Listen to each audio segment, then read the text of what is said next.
Hello student, welcome back our channel Nabadiganta. আমি আছি মিনময় তোমাদের সঙ্গে। তো পিএসসি ফুডকে টার্গেট করে যে আমাদের ম্যাথের সিরিজটা শুরু হয়েছিল, আজকে তার নেক্সট ভিডিও। যদি তোমরা আগের ভিডিওগুলো না দেখে থাকো, আমাদের প্লে লিস্ট আছে, সেখানটা থেকে গিয়ে দেখে নিতে পারো আগের ভিডিওগুলো। তো চলো কথা না বাড়িয়ে দেখা যাক আজকে আমাদের বোর্ডে প্রথম অঙ্ক কি আছে। তো আমাদের বোর্ডে আজকে প্রথম অঙ্ক বলে দিয়েছে একটা বোটার স্ট্রিম থেকে একটা অঙ্ক আছে। বলেছে এক ব্যক্তি স্থির জলে 5 কিমি/ঘন্টা বেগে যায় যদি স্রোতের বেগ কত। স্থির জলে 5 কিমি বেগে যায়, অর্থাৎ এটা কিন্তু নৌকার বেগ বা নৌকার মধ্যে যে ব্যক্তি আছে তার বেগ বলে দিয়েছে কিন্তু, এবং স্রোতের বেগ বলে দিয়েছে 1 কিলোমিটার। কোনো স্থানে গিয়ে ফিরে আসতে, অর্থাৎ কোনো স্থানে যদি যায়, সাপোজ যাওয়ার সময় অনুকূলে হবে, তাহলে আসার সময় নিশ্চয়ই প্রতিকূলে হবে। তো কোনো স্থানে গিয়ে ফিরে আসতে মোট কিন্তু আমাদের লেগেছে কত, 1 ঘন্টা। তাহলে যাওয়ার সময় নিশ্চয়ই আমাদের অনুকূলে গেছে আর আসার সময় প্রতিকূলে আসছে। তো অনুকূলে যখন গেছে, তাহলে অনুকূলে যখন যেতে হয়, তাহলে আমাদের নৌকা আছে আর তার সঙ্গে কিন্তু স্রোত আছে, তাহলে অনুকূলে বেগটা কত হবে, নৌকা প্লাস স্রোত। তাহলে নৌকা যদি 5 হয়, স্রোত কিন্তু আমাদের 1, তাহলে বেগটা হয়ে গেল 6 কিমি/আওয়ার। আর প্রতিকূলে যখন আসছে তাহলে বেগটা কমে যাবে, তাহলে 5 - 1 অর্থাৎ 4 কিমি/আওয়ার। তো আমাদের বেগ পেয়ে গেলাম। তো বেগকে যদি আমাদের লসাগু করি, তাহলে কিন্তু আমাদের টোটাল ডিস্টেন্স পাওয়া যাবে। তাহলে একটা 6 একটা 4, তাহলে টোটাল ডিস্টেন্স হলো 12। তাহলে বেগ লসাগু কিন্তু আমাদের মোট দূরত্ব, আর আরেকটা বেরোবে কিন্তু আমাদের সময়। তো আমাদের এটা প্রথমে যেতে লাগছে 2 ঘন্টা আর আসতে লাগছে কিন্তু আমাদের 3 ঘন্টা। তাহলে টোটাল যাতায়াতের সময় কিন্তু আমাদের 5 ঘন্টা, কিন্তু প্রশ্নে বলে দিয়েছে আমাদের যেতে আর আসতে টোটাল কত সময় লেগেছে, 1 ঘন্টা। স্থান দুটোর মধ্যে দূরত্ব চেয়েছে, দূরত্ব কত, 12 ইন্টু কত 12, তো 5 2 10, 4 5 20, তাহলে 2.4 কিলোমিটার কিন্তু আমাদের স্থান দুটোর দূরত্ব। ভীষণ ইম্পর্টেন্ট পরীক্ষার জন্য। নেক্সট, 150 মিটার দীর্ঘ একটা ট্রেন 500 মিটার লম্বা একটা ব্রিজকে, তো আমি প্রথমেই বলে রাখি, যদি আমাদের বড় জিনিসকে অতিক্রম করতে হয়, সাপোজ কোনো একটা ট্রেন কিংবা কোনো ব্রিজ কিংবা কোনো সেতুকে যদি অতিক্রম করতে হয়, তাহলে ট্রেনটার দৈর্ঘ্য তো যেতে হবে, তার সঙ্গে যদি ব্রিজ হয় ব্রিজ, যদি সেতু হয় সেতু, আর যদি ট্রেন হয় তো ট্রেনটার দৈর্ঘ্য একবারে যেতে হবে। তো আমাদের 150 মিটার দৈর্ঘ্যের একটা ট্রেন যদি আমাদের 500 মিটার লম্বা একটা সেতুকে অতিক্রম করতে হয়, তাহলে ট্রেনটার নিজের দৈর্ঘ্য যাবে প্লাস সেতুর দৈর্ঘ্য যাবে। ট্রেনটার নিজের দৈর্ঘ্য 500, 150 আর সেতুর দৈর্ঘ্য 500, তাহলে টোটাল কিন্তু 650। তাহলে 650 মিটার গেছে কত সেকেন্ডে, 30 সেকেন্ডে। এবার কি বলে দিয়েছে, এটুকু পেলাম। বলেছে 370 মিটার লম্বা একটা প্ল্যাটফর্ম, যদি প্ল্যাটফর্ম অতিক্রম করতে হয়, তাহলে ট্রেনটার নিজের দৈর্ঘ্য প্লাস প্ল্যাটফর্মের দৈর্ঘ্য যাবে। তো ট্রেনটার নিজের দৈর্ঘ্য ছিল 150 আর প্ল্যাটফর্মের দৈর্ঘ্য ছিল কত, 370। শূন্য। তো আমার 500, তাহলে 1 মিটার যাবে কত, 30/650 সেকেন্ড, আর আমাদের কত, 520 মিটার যাবে কত সেকেন্ডে। তো 13 দিয়ে কাটলে 4, 13 দিয়ে কাটলে 5, 5 6 30, তাহলে 4 6 কত, 24 সেকেন্ড। তাহলে আমাদের টোটাল কত সময় লাগবে, 24 সেকেন্ড লাগবে। চলো দেখা যাক আমাদের নেক্সট অঙ্ক কি বলেছে। নেক্সট অঙ্ক বলে দিয়েছে আমাদের 9 টাকা প্রতি কেজি মূল্যে কত কেজির সঙ্গে। তাহলে আমাদের 9 টাকা একটার মূল্য, 9 টাকা কেজি মূল্য, কত কেজির সঙ্গে, আমাদের এখানটায় কত কেজি জানি না, মূল্যের সঙ্গে আমাদের কি বলে দিয়েছে, 7 টাকা প্রতি কেজি মূল্যে 27 কেজি চিনি। তাহলে আমাদের আরেকটা বললো কত, আমাদের বললো 7 টাকা কেজি মূল্যের কত, বললো আমাদের 27 কেজি চিনি। কি বলে দিয়েছে, সাথে মিশিয়ে মিশ্রিত চিনি 9 টাকা 24 পয়সা দরে বিক্রি করেছে।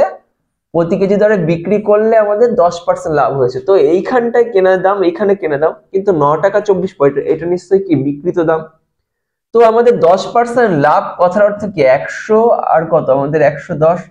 তাহলে 9 টাকা 24 পয়সা দাম ছিল আমাদের বিক্রিত দাম। যদি কেনা দামে আসতে হয়, যেহেতু আমাদের প্রফিট হয়েছে অর্থাৎ লাভ হয়েছে, তাহলে কেনা দামে আসতে গেলে কিন্তু আমাদের কম হবে। তাহলে কম হলে এদের মধ্যে যে সংখ্যাটা ছোট সেটা যাবে উপরে, তাহলে উপরে চলে গেল 100 আর নিচে আসলো আমাদের কত, 110। তো এই পয়েন্ট, এই 0 0 কেটে গেল। এটা কত আছে আমাদের, দুটো শূন্য পয়েন্টের জন্য 1, তাহলে এটাও কেটে গেল। তাহলে 11 দিয়ে যদি আমাদের কাটি, 8 11 88, তাহলে 4 11 44, তাহলে 8 টাকা 40 পয়সা যদি আমাদের মেশানোর পরে যদি আমাদের গড়ে একটা কেনা দাম পাই, তাহলে 8 টাকা 40 পয়সা। তাহলে আমাদের এইখানটায় গড়ে কেনা দাম, তাহলে আমাদের 8 টাকা 40 পয়সা থেকে যদি আমাদের 7 টাকা বাদ দিই, তাহলে থাকবে 4 1, তাহলে 1 টাকা কত পয়সা থাকবে আমাদের 1 টাকা 40, সরি এইটা থেকে এটা আসবে 1 টাকা 40 পয়সা। আর আমাদের কত 9 টাকা থেকে যদি আমাদের 8 টাকা 40 পয়সা বাদ দিই তাহলে হচ্ছে কত, তো পয়েন্টে দুটো ঘর চলে গেল, তা 2 দিয়ে কাটলে 7 হলো আর 3 হলো। তো 3 থেকে যদি আমাদের 27 আসতে হয় নিশ্চয়ই আমাদের 9 দ্বারা গুণ করব, তাহলে 7 থেকে 63, তাহলে 9 দ্বারা গুণ করব, তো 7 নং 63, অপশন নাম্বার কিন্তু ডি সঠিক উত্তর। আর অ্যালিগেশন করার একটা রুলস আছে, আগেও বলেছি, একটা সাপোজ এক্স ওয়াই একক আছে, গড়ে যদি আমাদের এ একক হলো দামটা, তো আমাদের অ্যালিগেশন করতে গেলে আমাদের দুটো ভাবে করতে হবে, x greater than y greater than O, এইটাও একটা হতে পারে, কিংবা হতে পারে y greater than A greater than x. তো অ্যালিগেশন করতে গেলে যদি আমাদের এক্স থেকে এ যদি বাদ দিই তাহলে আমাদের এ থেকে ওয়াই বাদ দেবো, এই প্রসেসটা করতে হবে। এক্স এর মান বড় অর্থাৎ আমরা কিন্তু এই প্রথমে করলাম কিন্তু এইটা, আর একটা যদি করতাম তাহলে আমাদের কি করতাম, এইটা যদি করতাম তাহলে আমাদের একটা ওয়াই একটা এক্স, আর এখানটা যদি এ হতো তাহলে আমাদের কত ওয়াই মাইনাস এ আর এ মাইনাস এক্স। অর্থাৎ আমাদের কি, যদি আমাদের বড়টা থেকে বাদ দিই প্রথমে, তারপরে আমাদের মধ্যমান যেটা পাবো সেটা থেকে ছোটটা বাদ দিতে হবে। তো আমাদের অপশন নাম্বার ডি হলো কিন্তু 63। নেক্সট, 5% বার্ষিক সরল সুদে, একটা সিম্পল ইন্টারেস্ট থেকে খুব গুরুত্বপূর্ণ একটা অঙ্ক, 5% বার্ষিক সরল সুদে বিনিয়োগ করা কিছু অর্থ 4 বছরে 504 টাকা হয়েছে। অর্থাৎ 5% করে যদি কিছু টাকা খাটাই তাহলে আমাদের 4 বছরে গিয়ে কিন্তু আমাদের যে টাকাটা হয়েছে 504 টাকা দাঁড়িয়েছে, অর্থাৎ এর মধ্যে সুদটাও আছে আর আসলটাও আছে। এবার বলেছে একই পরিমাণ অর্থ 10% হারে যদি 2.5 বছর খাটাই তাহলে সেটা কত টাকা হবে। তো আমাদের 5% যদি করে খাটাই 4 বছরে কোনো টাকার সুদ কত হবে, যদি আমাদের 100 যদি আসল হয় তাহলে 20 টাকা সুদ হবে, তাহলে আমাদের টোটাল সুদ আসল মিলে কত, নিশ্চয়ই 120 টাকা, কিন্তু বইয়ের মধ্যে কত বলে দিয়েছে 504 টাকা হয়েছে, আমাদের আসল অ্যামাউন্টটা বের করতে হবে। তো এটা কিন্তু আমাদের প্রথম ক্ষেত্রে, এটা প্রথমটা থেকে এইটুকু পেলাম। কেটে গেল, 2 দিয়ে কাটলে কত হলো 5 হলো, আর 2 দিয়ে কাটলে 6 হলো, 6 8 48, 4 6 24। তো আমাদের আসল অ্যামাউন্টটা কিন্তু বেরিয়ে গেছে কত টাকা, 420 টাকা। এবার এই আসল অ্যামাউন্টটা যদি আমাদের 10% করে খাটাই তাহলে 2.5 বছরে কত টাকা হবে। তাহলে আমরা জানি, আমরা কখনো যদি আমাদের জানা থাকে তাহলেও আসল 100 টাকা, আর যদি আমাদের এইখানটা বলে দেয় তাও আমাদের আসল 100 টাকা। তাহলে আমরা আসল 100 টাকা, কিন্তু আমাদের বেরিয়েছে কত 420 টাকা। 10% করে 2.5 বছরে কত টাকা হবে, 10% করে যদি 2.5 বছরে খাটাই অর্থাৎ 5/2, তাহলে টোটাল কত 25 টাকা। এটা কিন্তু সুদ হবে, বলেছে কত টাকায় পরিণত হবে, তাহলে সুদ আসল বের করতে হবে, তাহলে কত 125 টাকা। এটা 5 হলো, এটা 4 হলো, তো 4 দিয়ে কাটলে কত হলো, 4 দিয়ে কাটলে 4 10 40, 4 5 20, তাহলে 5 5 25, 2 5, অর্থাৎ সেই টাকাটা হবে কিন্তু 525 টাকা। অপশন নম্বর কিন্তু আমাদের সি সঠিক উত্তর, খুব গুরুত্বপূর্ণ একটা অঙ্ক। নেক্সট, 40 টাকায় 45টি লেবু বিক্রি করে এক ব্যক্তির 20% ক্ষতি হয়। বহুবার এই অঙ্কটা পরীক্ষা এসেছে কিন্তু, 24 টাকায় কতগুলো লেবু বিক্রি করলে তার 20% লাভ হবে। সবসময় কি করবো, আমাদের যে প্রাইসটা টাকাটা সেটা সবসময় নিচে রাখবো। 40 টাকায় কটি বলেছে আমাদের, 45টি বিক্রি করলে 20% ক্ষতি হয়, অর্থাৎ 80% করেছে। একদম সহজ কিন্তু এইভাবে যদি করা হয়, তাহলে 24 টাকায় কটি বলে দিয়েছে 20% লাভ, অর্থাৎ 120। এবার এটাকে কাটলে 5 হলো, 5 দিয়ে কাটলে 16 হলো। তারপরে যদি কাটি আমাদের 5 দিয়ে কাটলে 5 9 45, 5 8 40, 8 2 16, কাটাকাটি কিন্তু তোমাদের নিজের মতো করে নিও। তাহলে আমাদের কতর মান বেরিয়েছে, আমাদের কটা 18টি। নেক্সট,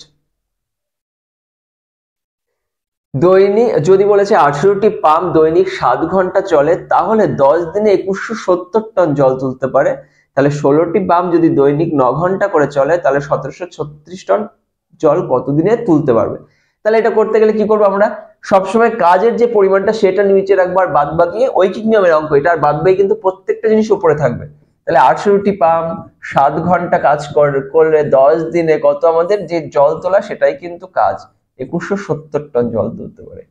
তাহলে আমাদের কি বলে দিয়েছে, 16টি পাম্প 9 ঘন্টা করে কত দিনে বলে দিয়েছে আমাদের 1736 টন জল তুলতে পারে। ব্যাস এইটুকুই। এবার আমরা কি করব, নিজেদের মতো সিম্পলিফাই করব। তো এটাকে কাটলে 3 7 21 31 হলো, তারপরে 31 কে দেখি আমাদের এটা দিয়ে কাটাকাটি যায় কিনা। 31 কে 1736 কে যদি আমাদের 31 দ্বারা ভাগ করি তাহলে এটা 5 3 5 6 318 5 বারে হলে কত হলো 5 3 5 কত 15 6 এটা কাটলে 8 হলো আর এটা কাটলে কত 6 100 তাহলে এটা 6 বারেই চলে গেল কিন্তু 186 হয়েছে। তাহলে এটা ডাইরেক্ট কিন্তু 56 হয়েছে। তো আমাদের এইখানটা যদি কাটি 4 দিয়ে কাটলে আমাদের কত হলো 4 4 16 4 দিয়ে কাটলে 4 14 কিন্তু 56 হলো। এবার 9 দিয়ে কাটলে 9 2 18 হলো, 2 দিয়ে কাটলে 2 2 4 হলো, 2 দিয়ে কাটলে 7। তাহলে আমাদের যে দিন সংখ্যাটা সেটা কিন্তু আমাদের 7 দিন, অপশন নম্বর বি কিন্তু আমাদের সঠিক উত্তর। নেক্সট কি বলে দিয়েছে একটা এ বি সি তিনটে পাইপ যথাক্রমে 12 মিনিট 12 ঘন্টা 15 ঘন্টা 20 ঘন্টা একটা ট্যাঙ্ক পূর্ণ করতে পারে। যদি এ পাইপ সবসময় চালু থাকে এবং বি ও সি পাইপ 1 ঘন্টা পর্যায়ক্রমে, যদি কি বলেছে 1 ঘন্টা পর্যায়ক্রমে চালু থাকে তাহলে ট্যাঙ্কটি ভরতে কত সময় লাগবে। ভীষণ একটা গুরুত্বপূর্ণ অঙ্ক। তাহলে আমাদের কে ফিক্সড রয়েছে, সবসময় থাকছে আমাদের কত এ। তাহলে আমরা এটাকে মাঝখানে লিখলাম, তাহলে ওপরটা লিখলাম বি আর একটা লিখলাম সি। এ এরটা বলে দিয়েছে 12, বি এরটা বলে দিয়েছে 15 আর সি এরটা বলে দিয়েছে 20। তাহলে টোটাল যে সময়টা আছে সময়টাকে যদি আমাদের লসাগু করি তাহলে কিন্তু টোটাল আমাদের যে জল ধারণ ক্ষমতাটা সেটা বেরিয়ে যাবে। তো 12 15 20 এর লসাগু কিন্তু আমাদের 60 হয়। তো আমাদের বি করেছে 4 কত 4, এ করেছে 5 আর সি করেছে 3, অর্থাৎ 15 ঘন্টায় করে 60 লিটার, তাহলে প্রতি ঘন্টায় কিন্তু আমাদের 60/15 অর্থাৎ 4 লিটার করে প্রতি ঘন্টায় করেছে এ।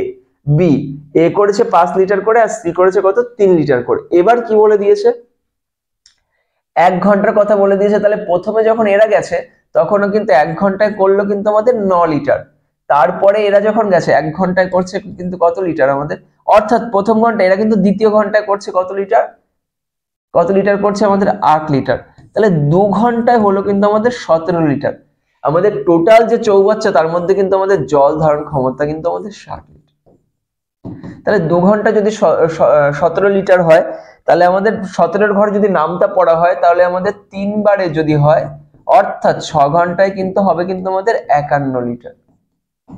অবশিষ্ট যে 9 লিটার আছে সেটা কে করবে, তাহলে প্রথমে 1 ঘন্টা 2 ঘন্টা 3 ঘন্টা 4 ঘন্টা 5 ঘন্টা 6 ঘন্টা, অর্থাৎ বেজোর যেবার যাবে সেটা কিন্তু আমাদের কি আসবে এ বি আসবে। আর জোরবারে যখন যাবে তখন কিন্তু আমাদের কি আসবে এ আর সি আসবে। কারণ কি প্রথম ঘন্টা যখন দ্বিতীয় ঘন্টা যাবে তখন কিন্তু এরা এ আর সি আসবে। তাহলে নিশ্চয়ই আমাদের যেহেতু আমাদের বেজোর বার 6 ঘন্টার পরে যখন 7 ঘন্টা আসবে তখন আমাদের এ আর বি যাবে। এ আর বি কিন্তু আমাদের 9 ঘন্টা করে 9 লিটার করে করতে পারে আর বাকি আছে কিন্তু 9 লিটার। তাহলে আমাদের কত ঘন্টা 1 ঘন্টা, এটা কে কে করবে আমাদের এ বি। অর্থাৎ টোটাল সময় লাগবে, এখানে লেগেছে 7 ঘন্টা আর ওইখানটা লাগলো 1 ঘন্টা, সরি এখানে 6 ঘন্টা আর ওইখানে লাগলো 1 ঘন্টা, অর্থাৎ 7 ঘন্টায় কিন্তু ট্যাঙ্কটা পুরোপুরি কি হয়ে যাবে আমাদের ভর্তি হয়ে যাবে। নেক্সট কি বলে দিয়েছে এক ব্যক্তি 2 ভাগে 285 কিলোমিটার 6 ঘন্টায় গেছে। তাহলে টোটাল আমাদের 285 কিলোমিটার রাস্তা এটা ক ঘন্টায় গেছে 6 ঘন্টায় গেছে 2 ভাবে। এবার কিভাবে বলেছে তারা যাত্রা পথের প্রথম ভাগে বাসে 40 কিলোমিটার পার ঘন্টা গেছে। তাহলে প্রথম ভাগে আমাদের 40 কিলোমিটার পার ঘন্টা বেগে গেছে আর দ্বিতীয় ভাগে গেছে কতটা আমাদের 55 কিলোমিটার পার ঘন্টা বেগে গেছে। এবার বলতেই পারে আমাদের বাসে কত কিলোমিটার গেছে আর আমাদের কিংবা আমাদের আরেকটা পথ কিসে আছে, আমাদের বাসে আছে, আরেকটা পথ কিসে আছে আমাদের ট্রেনে কত কিলোমিটার গেছে। তো আমাদের কি করব, প্রথমে একটা আছে কত 40 কিলোমিটার পার ঘন্টা, একটা 55 কিলোমিটার পার ঘন্টা। তো আমাদের এটা কিমি পার ঘন্টা, যদি আমাদের অ্যালিগেশন চাপাতে হয় তাহলে মাঝখানটাও কিমি পার ঘন্টা আনতে হবে। তাহলে ওপরে আছে কিমি আর নিচে আছে ঘন্টা, তাহলে কিমি পার ঘন্টা হলে কত হবে 285 বাই কত হবে আমাদের 6 গড়ে এটা হলো। কারণ কি টোটাল পথটা বাই টোটাল সময়। আমরা যখন অ্যালিগেশন করব নিচের যেটা থাকবে ভগ্নাংশ যদি বলা হয়, এটা ভগ্নাংশ হলো ওপরে লব আর নিচে হর। হর যেটা হবে হরের যে আমাদের ইউনিটটা হবে সেই ইউনিটে অনুপাত আসবে। এইখানটা নিচে কি আছে সময়, তাহলে আমাদের কিসের অনুপাত বেরোবে, আমাদের এখান থেকে সময়ের অনুপাত বেরোবে। তো আমাদের দেখি আমাদের এইটা বড় আছে তাহলে এইটা থেকে এটা বাদ দিতে হবে আমাদের কত 55 গুণ কত আমাদের 6, তো 5 6 30 শূন্য হাতে 3 330, তার থেকে কত 285 যদি বাদ দেওয়া হয় তো 5 হলো এখানটায় 9 4, তো আমাদের প্রথমটা হলো কত 45/6 ইস্টু পরেরটা কত হবে 240 আর এখানটা কত 285, এটাও কিন্তু আমাদের 45/6। অর্থাৎ আমাদের অনুপাতটা দাঁড়িয়ে গেল আমাদের কি 1:1। অর্থাৎ টোটাল ছিল 6 ঘন্টা, তাহলে 1:1 অনুপাত হয়েছে মানে কত প্রথমটাও গেছে 3 ঘন্টা আর পরেরটাও গেছে কত ঘন্টা আমাদের 3 ঘন্টা। এবার যদি আমাদের প্রথমটা কিসে ছিল, প্রথমটা ছিল বাসে আর পরেরটা ছিল আমাদের ট্রেনে। তো বাসে যদি 40 কিলোমিটার করে যায় তাহলে বাসে কিন্তু আমাদের পথ যাবে কত 3 ঘন্টা 120 কিলোমিটার, আর ট্রেনে যদি 55 কিলোমিটার করে যায় তাহলে ট্রেনে যাবে 165 কিলোমিটার। এবার আমাদের বলে দিয়েছে সে ট্রেনে কত দূরত্ব গেছে, 165 কিলোমিটার গেছে, বাসে গেলে কত হতো 120 কিলোমিটার। নেক্সট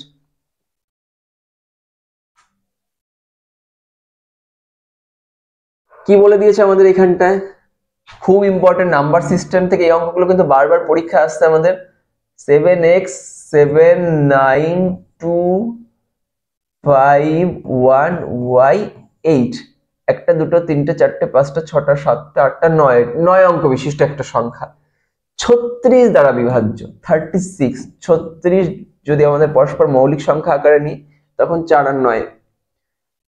বলে দিয়েছে আমাদের 10x² - 3y² এর মান কত হবে যদি y, এখানটা একটা বলে দিয়েছে যদি y এর সম্ভাব্য মান সর্ববৃহৎ নেওয়া হয়। তাহলে আমাদের প্রথমে কি করতে হবে, আমাদের প্রথমে যে 4টা আছে 4 এর কি করতে হবে, আগে 4 দ্বারা বিভাজ্যতার যে নিয়মটা আছে সেটা করতে হবে। তো 4 দ্বারা বিভাজ্যতার একটা নিয়ম আছে আমাদের, লাস্টের ডিজিট যদি 4 দ্বারা বিভাজ্য হয় তাহলে 4 দ্বারা বিভাজ্য হবে। তো লাস্টের ডিজিট আমাদের যদি এইখানটা প্রথমে কত, যদি 8 আছে, যদি আমাদের 0 আর 8 নেওয়া হয় 4 দ্বারা ভাগ করলে এটা মিলে যাবে, তো আমাদের 4 আর 8 নিলে হবে, আর একটা কত আমাদের 8 আর 8 নিলেও 4 দ্বারা ভাগ করলে মিলে যাবে। তো আমাদের এটা 2 হলো, এটা কত 12 হলো, এটা কত 11 হলো। তো আমাদের বলেছে y এর সম্ভাব্য সর্ববৃহৎ মান নেওয়ার কথা, তাহলে y এর মানটা আমাদের সর্ববৃহৎ যদি নেওয়া হয় তাহলে y এর মানটা কত আমাদের 8 নিতে হবে। এবার তাহলে এই বিভাজ্যতার যে রুলটা সেটা কিন্তু স্যাটিসফাই করে গেল। এবার বাদ বাকি রয়েছে 9। 9 দ্বারা বিভাজ্যতার নিয়ম হচ্ছে সবগুলো সংখ্যার যদি সমষ্টি 9 দ্বারা বিভাজ্য হয় তাহলে 9 দ্বারা বিভাজ্য হবে সংখ্যাটি। তাহলে আমাদের একটা পেয়ে গেছে, দেখি তাহলে 7 আর 7 কত 14, 14 আর কত 14 আর 2 কত 14 আর 2 16, 16 আর 5 21, 21 আর 1 22, 22 আর 8 কত 22 আর 8 30 আর 8 38, 38 আর এদিকে কত রয়েছে 38 প্লাস 9, তাহলে 58 17 7 হাতে 1 47 হলো। এবার আমাদের 9 দ্বারা বিভাজ্য যদি আমাদের 1 হয় 48 9 দ্বারা বিভাজ্য হবে না, 2 হলে হবে না, যদি আমাদের 7 হয় ডাইরেক্ট তো 54 হলো, 54 কে কিন্তু 9 দ্বারা ভাগ করলে কিন্তু মিলে যায়। অর্থাৎ x এর ভ্যালুটা হলো 7 আর y এর ভ্যালুটা হলো 8। এবার মানটা বসিয়ে দেবো, 10x², খুব গুরুত্বপূর্ণ একটা অঙ্ক, -3y²। 10 ইন্টু x এর মানটা পেয়েছি 7, তাহলে 7 এর স্কয়ার কত 49, মাইনাস 3 ইন্টু y এর স্কয়ার মান পেয়েছি 8, 8 এর স্কয়ার কত 64, তাহলে 490 মাইনাস 192, তাহলে ডিফারেন্স করলে 8 10 9 আর এদিকে কত আমাদের কত হবে আমাদের 298। তাহলে অপশন নাম্বার কিন্তু আমাদের কত, অপশন নম্বর ডি কিন্তু আমাদের সঠিক উত্তর। নেক্সট ভীষণ ইম্পর্টেন্ট কিন্তু অঙ্কটা পরীক্ষার জন্য। 100 ও 200 এর মধ্যবর্তী 13 দ্বারা বিভাজ্য সংখ্যাগুলির গড় কত হবে। তো আমাদের 100 আর 200 এর মধ্যবর্তী, তো 100 কে যদি আমাদের সাপোজ যদি আমাদের 13 ঘরের নামটাই পড়ি তাহলে 8 13 104, তাহলে প্রথম যে ডিজিটটা সেটা কিন্তু আমাদের 104 হবে।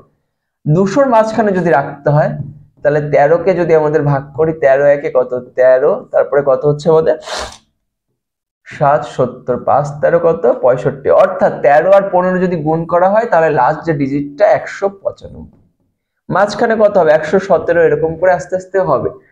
এদের কিন্তু যখন আমরা ডিফারেন্সটা দেখব প্রত্যেকটা ডিফারেন্স কিন্তু আমাদের 13, যদি ডিফারেন্সটা সেম থাকে তাহলে আমাদের গড় বের করতে গেলে প্রথমটার সঙ্গে লাস্টেরটা যোগ করে 2 দ্বারা ভাগ করলে গড় বেরিয়ে যাবে। তো 195 প্লাস কত আমাদের 195 প্লাস কত 104, তো 5 আর 4 9, এদিকে 9, এদিকে 289 কে যদি 2 দ্বারা ভাগ করি তো আমাদের কত 14 2 28, 14 2 28 9 2 18, 149.5। তো অপশন নাম্বার কত ডি সঠিক উত্তর 149.5। নেক্সট নেক্সট একটা অঙ্ক, ভীষণ গুরুত্বপূর্ণ অঙ্ক কিন্তু আমাদের পরীক্ষার জন্য, যারা এসএসসির জন্য প্রিপেয়ার করছে তাদের জন্য কিন্তু ভীষণ ইম্পর্টেন্ট অঙ্কটা। এছাড়াও আমাদের কিছু এক্সাম, যে আমাদের ওয়েস্ট বেঙ্গলে যে সমস্ত এক্সাম আছে তার মধ্যেও কিন্তু আমাদের দেখছি এখন কিন্তু বীজগণিতের অঙ্কটাও দিচ্ছে। তাহলে বের করতে গেলে কি করতে হবে, এটা এর মানটা কত, আমাদের এই যে রুটের মধ্যে যেটা দেওয়া থাকবে 2 ছাড়া আর যতটা থাকবে, রুটের বাইরে থাকো কিংবা রুটের মধ্যে থাকো, সেটাকে ভাঙিয়ে কিভাবে আমাদের 8 আনা যায় এটা দেখতে হবে। তো 15কে 3 আর 5 করলে আমাদের কি হবে, 3 আর যদি 5 করি তাহলে আমাদের 15 হবে। তাহলে আমাদের 8 যদি করতে হয় তাহলে √3 কে স্কয়ার করলে 3 আর √5 কে স্কয়ার করলে কিন্তু আমাদের 5, তাহলে যোগ করলে কিন্তু আমাদের কত হয়, 8 হয়। তাহলে এটাকে লিখতে পারি √5 এর স্কয়ার প্লাস √3 এর স্কয়ার মাইনাস 2 ইনটু এটা লিখতে পারি √5 ইনটু √3। কারণ আমরা এখানটা একটা ছোটবেলা একটা সূত্র শিখেছিলাম, প্রথম যখন সূত্র শিখি a - b স্কয়ার সূত্র জানি আমরা a square plus b square minus 2ab। Same এইটার সঙ্গে যদি আমাদের এটা কম্পেয়ার করা হয় তাহলে √5 মানে a আর √3 মানে b minus 2 into a into b, তাহলে এটা সূত্র কি হবে, √5 মাইনাস √3 তার স্কয়ার। তো a স্কয়ারের মধ্যে যদি বাইরে যদি রুট থাকে তাহলে একটা বেরিয়ে যাবে, তাহলে শুধুমাত্র হবে √5 মাইনাস √3। এটা কিন্তু অ্যানসার, এটা কিন্তু অপশনে থাকবে, তো বুঝতেই পারছো। তো চলো দেখা যাক আমাদের নেক্সট অঙ্ক কি আছে। কোন অফিসে মোট কর্মীর 5/8 ভাগ পুরুষ, বাকি মহিলা। পুরুষ কর্মী 2/5 ভাগ নন টেকনিক্যাল, যেখানে মহিলা কর্মী 2/3 ভাগ টেকনিক্যাল। তবে মোট কর্মীর কত ভাগ টেকনিক্যাল? ভীষণ গুরুত্বপূর্ণ একটা অঙ্ক। তো টোটাল 5/8 আছে, তো এটাকে আমরা ধরে নিতে পারি 80 আর কত 50 ধরে নিতে পারি। তাহলে টোটাল কর্মী কত ছিল আমাদের 80, তার মধ্যে আমাদের কি হলো, প্রথমে কি বলে দিয়েছে, পুরুষ হলো 50, এটা কিন্তু পুরুষ, আর মহিলা কিন্তু আমাদের 30 বের হলো, এটা কিন্তু মহিলা। এবার কি বললো, পুরুষ কর্মী 2/5 ভাগ নন টেকনিক্যাল। পুরুষ কর্মী তাহলে নিশ্চয়ই 50 ছিল, এর যদি আমাদের কত 2/5 ভাগ অর্থাৎ 2/5, তাহলে 20 জন কিন্তু হলো কত আমাদের, এটা কিন্তু নন টেকনিক্যাল, নন টেকটিসিএইচ, তাহলে 30 জন নিশ্চয়ই টেকনিক্যাল, টিসিএইচ টেকনিক্যাল 30 জন। আর কি বলে দিয়েছে, মহিলা কর্মী 2/3 ভাগ টেকনিক্যাল, তাহলে মহিলা কর্মী 30 তার 2/3 ভাগ, অর্থাৎ 20 জন হচ্ছে গিয়ে কি আমাদের 20 জন টেকনিক্যাল, তাহলে নিশ্চয়ই 10 জন কি হবে, 10 জন হবে নন টেক। এবার কি বলে দিয়েছে, তাহলে মোট কর্মী, তাহলে মোট কর্মী কত আমাদের 80 জন মোট কর্মী। মোট কর্মীর কত ভাগ টেকনিক্যাল, তাহলে এইখানে টেকনিক্যাল হলো কত 30 ভাগ, আর এখানে টেকনিক্যাল হলো কত 20 ভাগ, তাহলে মোট কত ভাগ হবে, 80 জনের মধ্যে আবার 50 জনই হলো, অর্থাৎ 5/8 ভাগ কি হলো, মোট কর্মীর 5/8 ভাগ কিন্তু আমাদের টেকনিক্যাল। অপশন নম্বর এ কিন্তু আমাদের সঠিক উত্তর। নেক্সট কি বলে দিয়েছে আমাদের, x > 0, যেখানে x⁴ প্লাস 1/x⁴ এর মান কিন্তু 254, what is the value of, অর্থাৎ আমাদের x⁵ প্লাস 1/x⁵ এটার মান কত। তো আমাদের প্রথমে যেটা বলে দিয়েছে, এটা দুটো মান হতে পারে, x⁵ মাইনাস 1/x⁵ এই হিসাবেও দিতে পারে, অথবা x⁵ প্লাস 1/x⁵। যারা এসএসসির এক্সাম দিচ্ছ তারা যদি একটুখানি ঘেটে দেখো কোশ্চেন গুলো, তাহলে দেখবে এই দুটো ভ্যালু দিয়েই আসছে, x⁵ প্লাস 1/x⁵ কিংবা x⁵ মাইনাস 1/x⁵। তো এটাকে ভাঙতে গেলে আমাদের কি করতে হবে, x³ plus 1/x³ into x² plus 1/x² minus x plus 1/x। তাহলে আমাদের কিসের মান দরকার, আমাদের x³ প্লাস 1/x³ এর মান দরকার, x² প্লাস 1/x² মান দরকার, আর x প্লাস 1/x এর মান দরকার। তো আমাদের এই ওপরটা আছে, ওপর থেকে আমরা মানগুলো আস্তে আস্তে বের করে নেব, কিভাবে কি মান বের করতে হবে। তাহলে x⁴ প্লাস 1/x⁴, এটার মান 254। তো এটাকে x² তার স্কয়ার প্লাস 1/x² তার স্কয়ার করতে পারি equal to 254। a² plus b² যেহেতু প্লাস দিয়ে আছে মানটা, তাহলে প্লাসের সূত্র করব, -2 ইনটু x² ইনটু 1/x²।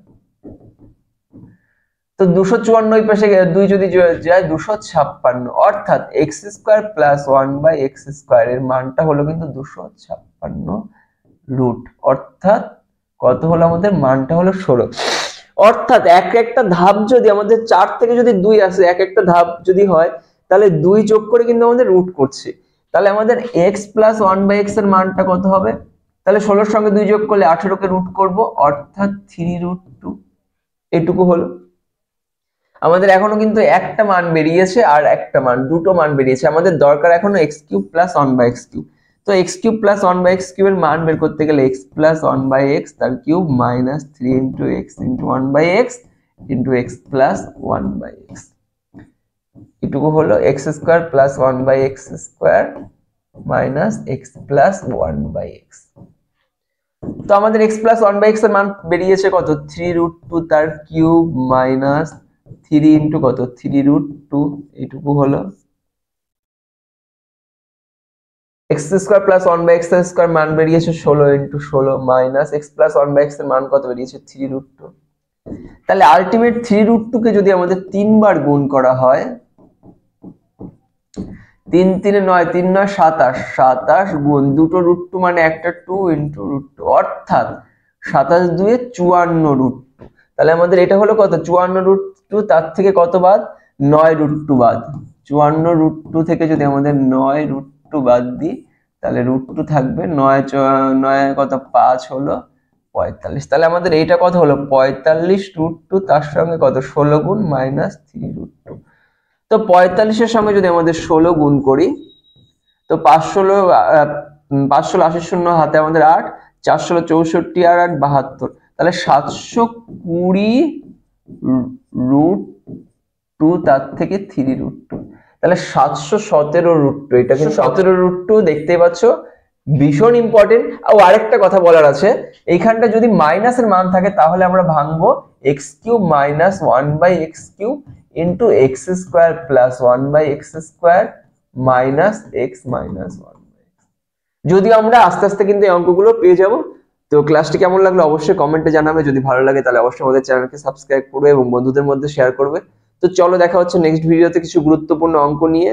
তো আজকের জন্য এই পর্যন্তই, ধন্যবাদ।